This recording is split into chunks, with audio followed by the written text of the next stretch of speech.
Hello friends, मैं सूरज कुमार अपना YouTube channel उत्कर्ष classes में आप सभी को स्वागत है। तो आज हम बात करने वाले हैं 12th क्लास इतिहास एसवीपीडी पार्ट 6 का वस्तुनिष्ठ प्रश्नोत्तर के बारे में, जहां से प्रत्येक साल बोर्ड में कुछ न कुछ प्रश्न पूछे ही जाते रहते हैं। तो आशा करते हैं कि आप लोग वीडियो के अंत तक जरूर रहिएगा, जहां 40 प्रश्न लेकर आए हैं। तो पाठ का नाम है मुगल दरबार इतिवृत्त द्वारा इतिहास का पुनर्निर्माण, ये पाठ का नाम है। तो हम लोग ऑब्जेक्टिव को स्टार्ट करेंगे पढ़ना।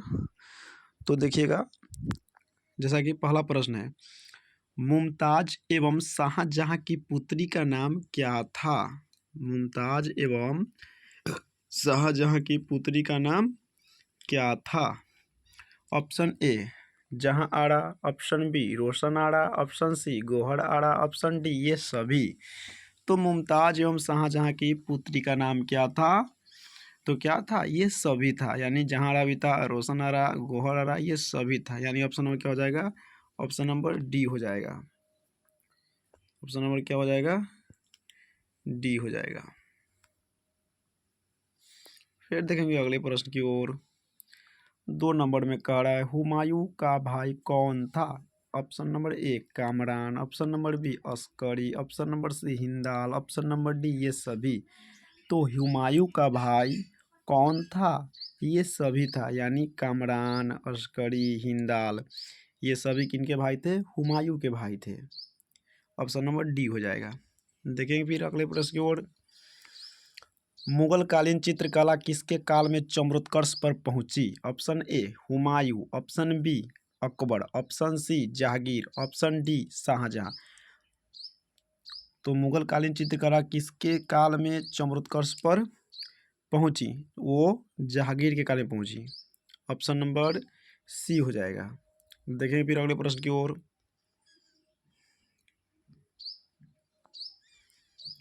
4 नंबर करा, रजमनामा के नाम से किस ग्रंथ का फारसी अनुवाद किया गया? Option A Ramayan, option B Mahabharat, option C Gita, option D Upanishad. तो रजनामा के नाम से किस ग्रंथ का फारसी अनुवाद किया गया है? तो वो किया गया है महाभारत का। ऑप्शन नंबर बी हो जाएगा। फिर देखेंगे अगले प्रश्न की ओर। 5 नंबर कह रहा है कि गुलबदन बेगम ने किसके आग्रह पर हुमायूंनामा लिखा? Option A option A Akbar, option B Humayun, option C Babur, option D Abul Fazal. तो गुलबदन बेगम ने किसके आग्रह पर हुमायूंनामा लिखा? तो यानी अकबर के नाम पर लिखा। किसके आग्रह पर? तो अकबर के आग्रह पर। यानी ऑप्शन नंबर ए हो जाएगा। देखेंगे फिर अगले प्रश्न की ओर।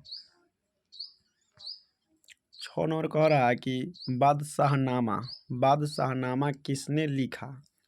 Option A Faizi, option B Abul Fazl, option D Abdul Hamid Lahori, option D Nizamuddin Ahmad. तो बादशाहनामा किसने लिखा? तो अब्दुल हमीद लाहौरी ने लिखा था। यानी ऑप्शन नंबर सी हो जाएगा। फिर देखेंगे अगले प्रश्न की ओर। 7 नंबर कह रहा है, यास्या राजकीय नियम, यानी यास्या के हो राजकीय नियम कहा जाता है, जिसे किसने लागू किए थे? Option A Timur, option B Changez Khan, option C Babur, option D Akbar. तो यास्या राजकीय नियम को किसने लागू किए थे? तो वो बाबर ने किए थे। किसने? बाबर। यानी ऑप्शन नंबर सी हो जाएगा। देखेंगे फिर अगले प्रश्न की ओर। 8 में कह रहा है, हुमायूंनामा का अंग्रेजी अनुवाद किसने किया? Option A Henry Beveridge, option B Jarrett, option C Blochmann, option D grand drop. तो हुमायूंनामा का अंग्रेजी अनुवाद किया, तो वो किसने किया था? तो हेनरी बेब्रिज ने किया था। यानी ऑप्शन नंबर ए हो जाएगा, हेनरी बेब्रिज। देखेंगे फिर अगले प्रश्न की ओर। बेब्रिज हो गया, बेब्रिज होता है, देख लेगा। कह रहा है 9 नंबर में, लाडली बेगम किसकी पुत्री थी? Option A Nurjahan, option B Mumtaz, option C Asma Begum, option D Jahan Ara. तो लाडली बेगम जो पुत्री थी वो किसकी थी? तो नूरजहाँ की थी। किसकी थी? नूरजहाँ की, यानी ऑप्शन नंबर ए हो जाएगा। देखेंगे फिर अगले प्रश्न की ओर। 10 नंबर कह रहा है फतेहपुर सीकरी को राजधानी किसने बनाया? यानी फतेहपुर सीकरी को कौन ऐसा राजा जो है अपना राजधानी बना लिया? तो option A Akbar, option B Jahangir, option C Shahjahan, option D Babur. तो फतेहपुर सीकरी को अपनी राजधानी किस राजा ने बना लिया? तो अकबर ने बना लिया। किसने? अकबर। ऑप्शन नंबर ए हो जाएगा। फिर देखेंगे अगले प्रश्न की ओर। 11 नंबर में कह रहा है दरबार में अभिवादन का तरीका निम्न में से कौन सा था? यानी दरबार जो होता है राजा का, उसमें अभिवादन का तरीका यानी जो सर झुकाना होता है, ये सब किस तरह का तरीका था? तो उसी को हम देखने वाले हैं। जैसा ऑप्शन कह रहा है कोर्निश, ऑप्शन बी कह रहा है सजदा, ऑप्शन सी कह रहा है पायबोस और ऑप्शन डी कह रहा है ये सभी। तो ध्यान रखिएगा, बहुत इंपॉर्टेंट प्रश्न है। इसमें दरबार में अभिवादन का जो तरीका था वो कोर्निश भी था, सजदा भी था, पायबोस भी था, ये सभी था। क्या था? ये सभी। ऑप्शन नंबर डी हो जाएगा। ऑप्शन नंबर क्या हो जाएगा? डी हो जाएगा। देखेंगे फिर आगे प्रश्न की ओर। कह रहा है 12 नंबर है कि अकबर ने किस सन में दीन इलाही धर्म चलाया? यानी अकबर जो है वो किस सन में दीन इलाही धर्म चलाया था? Option A 1562, option B 1564, option C 1579, option D 1581। तो ध्यान रखिएगा कि अकबर ने किस सन में दीन इलाही धर्म चलाया था? तो वो चलाया था 1581 में, यानी ऑप्शन यहाँ से डी हो जाएगा। और कभी कभी 81 न रहता है तो ध्यान दीजिएगा 1500, एक मिनट,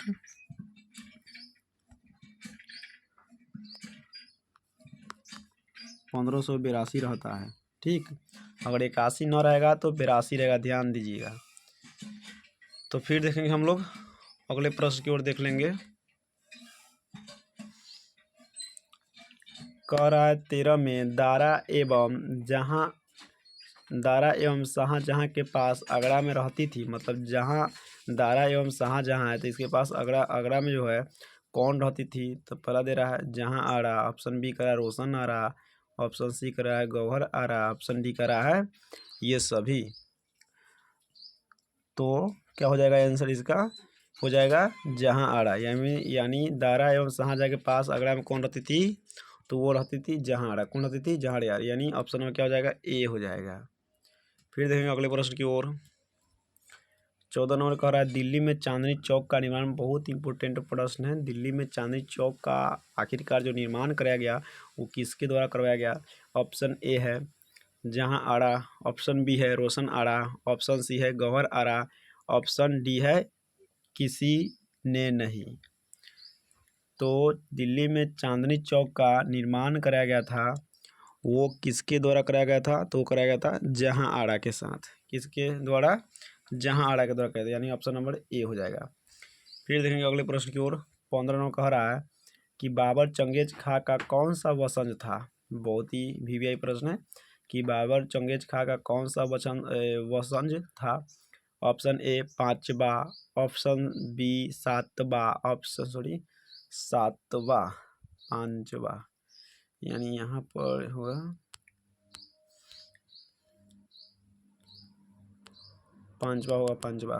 ठीक, तो ऑप्शन सी कह रहा है 12वां, ऑप्शन डी कह रहा है 14वां। तो बाबर चंगेज खां का कौन सा वंशज था? तो वो था 14वां था। कौन सा था? 14वां। ऑप्शन नंबर डी 4 डॉग हो जाएगा। यहाँ से देखेंगे फिर अगले प्रश्न की ओर। 16 नंबर कह रहा है गुलबदन बेगम कौन थी? ऑप्शन ए नर्तकी, ऑप्शन बी गायिका, ऑप्शन सी लेखिका, ऑप्शन डी नायिका। तो गुलबदन बेगम कौन थी?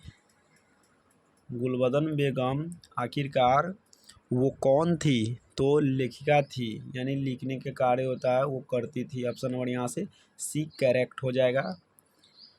तो फिर देखेंगे अगले प्रश्न की ओर। कह रहा है 17 नंबर में अकबर का संरक्षक बनकर किसने शासन किया? Option A Bairam Khan, option B Munim Khan, option C Abdul Latif, option D Humayun. तो अकबर का संरक्षक बनकर किसने शासन किया है? तो बैरम खान ने। किसने? बैरम खान है। ऑप्शन नंबर क्या हो जाएगा, ए हो जाएगा। देखेंगे फिर अगले प्रश्न की ओर। 18 नंबर में कह रहा है कि अकबर के समय राजकुमारों को अधिकतम कितने का मनसबदार बनाया गया। Option A 5,000, option B 7,000, option C 10,000, option D 12,000। तो अकबर के यानी अकबर के समय राजकुमारों को जो अधिकतम जो पैसा देने का मनसबदार देने का जो बात किया गया वो 12 कितना 12 सॉरी पैसा नहीं होता है, कितना 12,000। तो यहाँ से ऑप्शन नंबर क्या हो जाएगा, डी फॉर डॉग हो जाएगा। फिर देखेंगे अगले प्रश्न की ओर। 19 नंबर में कह रहा है कि भारत का अंतिम मुगल सम्राट कौन था। Option A Shahjahan, option B Aurangzeb, option C Mohammad Shah, option D Bahadur Shah Zafar. तो भारत का अंतिम मुगल सम्राट कौन था, वो था बहादुर शाह जफर। कौन था, बहादुर शाह जफर। यानी ऑप्शन नंबर यहाँ से डी हो जाएगा। बहादुर शाह जफर मतलब ये भारत के मुगल सम्राट थे, अंतिम थे, जो लोगों के द्वारा बनाया गया, अचानक बन गए और इन्हें पता नहीं था। अंग्रेज़ द्वारा बहादुर शाह जफर के पुत्र को, मतलब बहादुर शाह अंग्रेज जो था वो बहादुर शाह के सामने बहादुर शाह के पुत्र को गोली मार दिया, उसको पुत्र की वो हत्या कर दिया और इन्हें जेल में रख दिया और जेल में इनका मृत्यु भी हो गया। तो देखेंगे फिर हम लोग अगले प्रश्न की ओर। 20 नंबर कह रहा है मुगल चित्रकला किसके समय चमत्कृष पर थी। Option A Babur, option B Akbar, option C Jahangir, option D Shahjahan. तो मुगल चित्रकला किसके समय चमत्कृष पर थी। तो यानी ऑप्शन नंबर ए में क्या कहा है, बाबर कहा है, बी में कहा है अकबर और सी में कहा है जहांगीर और डी में कहा है शाहजहाँ।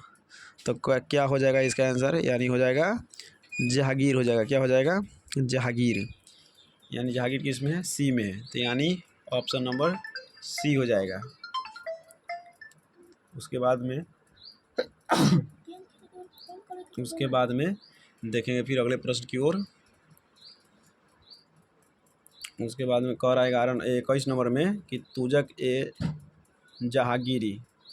जहांगीरी की रचना किसने की। Option A Abbas Khan Sarwani, option B है गुलबदन बेगम, ऑप्शन सी है जहांगीर, ऑप्शन डी है Noorjahan.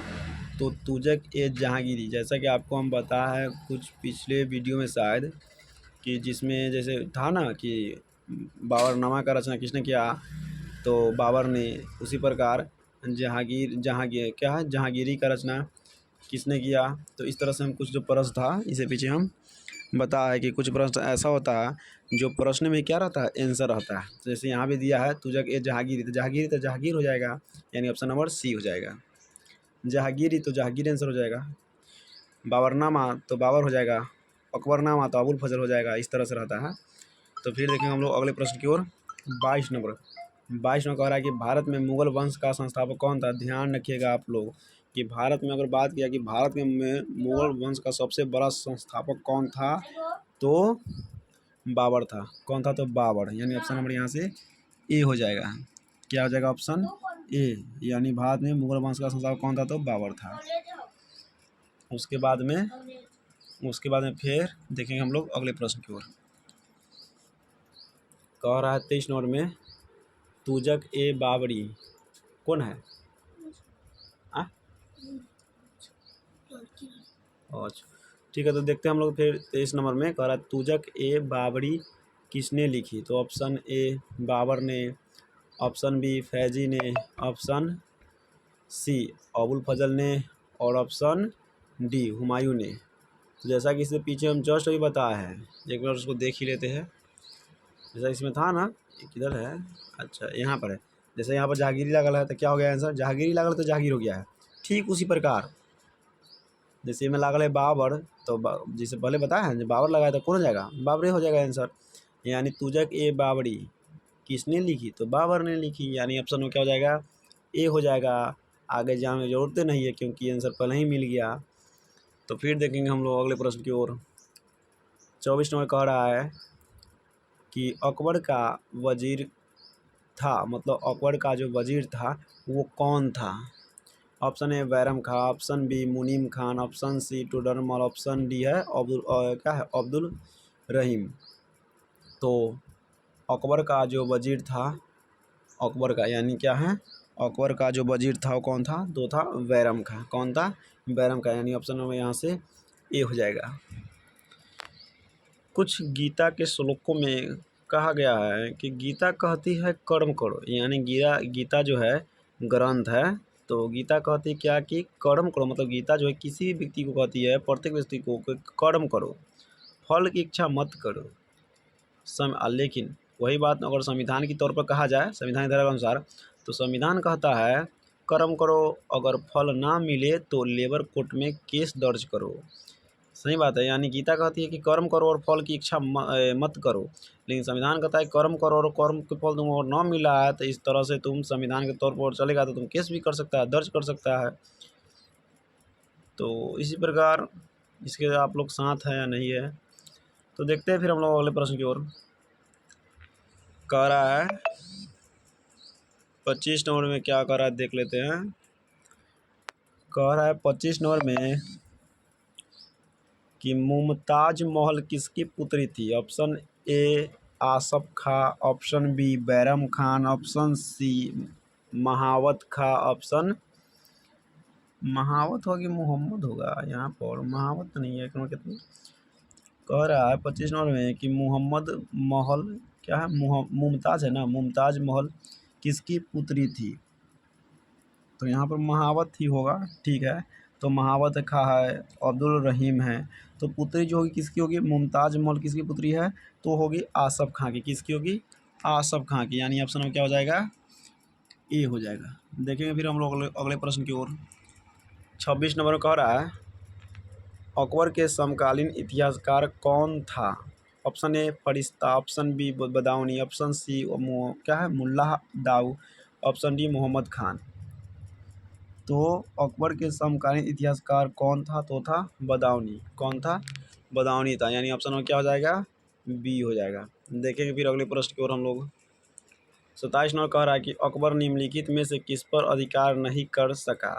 Option A Marwar, option B Mewar, option C Jodhpur, option D Chittor. तो आप लोग ध्यान रखिएगा, बहुत ही बेहतरीन प्रश्न है कि अकबर निम्नलिखित में से किस पर अधिकार नहीं कर सका, तो चित्तौड़ पर नहीं कर सका। किस पर, चित्तौड़ पर, यानी क्या हो जाएगा ऑप्शन नंबर ए, क्या ऑप्शन नंबर डी हो जाएगा। तो देखेंगे फिर हम लोग अगले प्रश्न की ओर। अगले प्रश्न की ओर क्या कहते हैं, कह रहा है अगला प्रश्न में कि आलमगीर के नाम से कौन सा मुगल बादशाह जाना जाता था। तो ऑप्शन ए है जहांगीर, ऑप्शन बी है शाहजहां, ऑप्शन सी है औरंगजेब, और ऑप्शन डी है बहादुर शाह। तो आलमगीरपुर के नाम से कौन सा बादशाह जाना जाता है। तो आलमगीरपुर, जैसा कि इस प्रश्न में भी लग रहा है हमको उत्तर शायद इसी प्रश्न में भी है। आलमगीरपुर जैसे में जहांगीरी था तो जहांगीर, आलमगीरपुर हो गया तो औरंगजेब, क्या इस तरह से आंसर पकड़ा सकता है। तो 28 नंबर है कि आलमगीरपुर के नाम से कौन सा मुगल बादशाह जाना जाता है, तो औरंगजेब। कौन जाना जाता है, औरंगजेब। ऐसे आप लोग किताब से मिला लीजिएगा, जैसे बाबर जैसे रहता है ना बाबरनामा, तो जैसे अभी पीछे पढ़ा है अकबरनामा तो अबुल फजल, बाबरनामा तो बाबर, तुजक ए जहांगीरी तो जहांगीर, उसी पर यहाँ पर दिया है आलमगीरपुर, तो आलमगीरपुर तो हो जाएगा औरंगजेब। क्या हो जाएगा, औरंगजेब हो जाएगा। ऑप्शन नंबर क्या हो जाएगा, सी हो जाएगा यहाँ से। देखें फिर अगले प्रश्न की ओर। 29 नंबर कह रहा है कि आइन ए अकबरी किसकी रचना है, यानी आइन ए अकबरी, तो फिर वही बात आ गया, आइन ए अकबरी अबुल फजल हो जाएगा। क्या हो जाएगा, आइन ए अकबरी मतलब अबुल फजल। तो ऑप्शन नंबर क्या हो जाएगा, ए हो जाएगा, यानी आइन ए अकबरी किसकी रचना है, तो अबुल फजल की है। आगे जाने की ज़रूरत नहीं है। तो आगे फिर हम लोग बढ़ेंगे, मतलब प्रश्न में जो ऑप्शन था उसमें आगे जाने की ज़रूरत नहीं था। ऐसे सीरियल नंबर में प्रश्न में तो हमको आगे बढ़ना ही है, तो आप लोग वो मत समझ जाइएगा। तो 30 नंबर दिया है आइन ए अकबरी कितने भागों में विभक्त है। तो देखिए ये किसी के अनुसार नहीं कह रहा है, सीधे कह रहा है कि आइन ए अकबरी कितने भागों में विभक्त है। सीधे कह देता 5 हो जाएगा। क्या हो जाएगा, 5 हो जाएगा। ऑप्शन नंबर क्या हो जाएगा, डी हो जाएगा। तो इस पर क्या है, इसका आंसर डी हो गया। तो फिर देखेंगे अगले प्रश्न की ओर। इस फोटो पर ध्यान नहीं दीजिएगा, प्रश्न में ध्यान दीजिएगा। तो बढ़ते फिर अगले प्रश्न की ओर। कह रहा है 31 नंबर में, 31 नंबर में कह रहा है कि औरंगजेब ने अपने जीवन का अंतिम भाग बिताया, मतलब औरंगजेब जो है अपने जीवन का जो अंतिम भाग बिताया तो वो किस भारत में बिताया है, तो वही देखते हैं हम लोग, मतलब किस दिशा की भारत में। तो ऑप्शन ए है पूर्वी भारत, ऑप्शन बी है पश्चिमी भारत, ऑप्शन सी है दक्षिण भारत, ऑप्शन डी है उत्तर भारत। तो औरंगजेब जो है अपने जीवन का अंतिम भाग बिताया, अंतिम भाग तो वो बिताया दक्षिण भारत में। किस भारत में? दक्षिण भारत में, यानी ऑप्शन नंबर क्या हो जाएगा यहाँ से सी हो जाएगा। फिर देखेंगे हम लोग अगले प्रश्न की ओर। ये पहचान पाइएगा क्या है, पहचान पाइएगा तो कमेंट कीजिए कि क्या है। तो देखें फिर अगले प्रश्न की ओर हम लोग। अगले प्रश्न में कह रहा है शेख 32 नंबर में कि शेख मुहिद्दीन चिश्ती की दरगाह स्थित है। Option A Agra, option B Delhi, option C Ajmer, option D Fatehpur Sikri. तो शेख मुहिद्दीन चिश्ती की दरगाह जो स्थित है वो कहाँ है? अजमेर में है। कहाँ है? अजमेर में, यानी ऑप्शन नंबर कहाँ अजमेर है? सी, तो सी हो जाएगा। फिर देखेंगे अगले प्रश्न की ओर। 33 नंबर में कह रहा है कि स्थापत्य कला का सर्वाधिक विकास किसके समय में हुआ? Option A Akbar, option B Jahangir, option C Shahjahan, option D Aurangzeb. तो स्थापत्य कला का सर्वाधिक जो विकास हुआ वो किसके समय में हुआ है? तो जहांगीर के समय में हुआ है। किस समय में? जहांगीर, यानी ऑप्शन नंबर क्या हो जाएगा? बी फोर बॉल हो जाएगा। देखते हैं फिर अगले प्रश्न की ओर। 34 नंबर कह रहा है कि पानीपत का प्रथम युद्ध किस वर्ष हुआ? तो आप लोग ध्यान रखिएगा